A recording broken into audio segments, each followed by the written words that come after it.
మంచిగా anti inflammatory diet 35% మీరు తిన్నట్లు అవుతుంది. Morning juice 10%, sprouts fruits 25%, evening 35% natural food, anti inflammatory diet.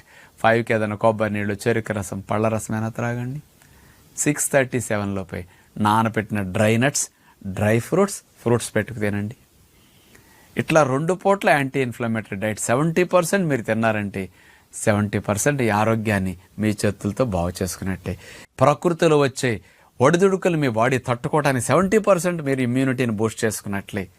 జబ్బులు రాకుండా రక్షించుకునే వ్యవస్థ మీలో 70% పెరిగినట్లే. రోగాలు వచ్చినా కానీ బాగా తగ్గటానికి ఇది మంచి అద్భుతమైన ఆహారం, యాంటీ ఇన్ఫ్లమేటరీ డైట్. అందుకని రకరకాల సమస్యలతో, దీర్ఘ రోగాలతో బాధపడేవారు కూడా యాంటీ ఇన్ఫ్లమేటరీ డైట్ 2 పూట్ల తినండి. మీ ఇన్ఫ్లమేషన్స్ బాడీలో తగ్గి మందులు, జబ్బులు చాలా స్పీడ్గా తగ్గటానికి ఈ ఆహారం చక్కగా సపోర్ట్ చేస్తుందని మీ అందరికీ విజ్ఞప్తి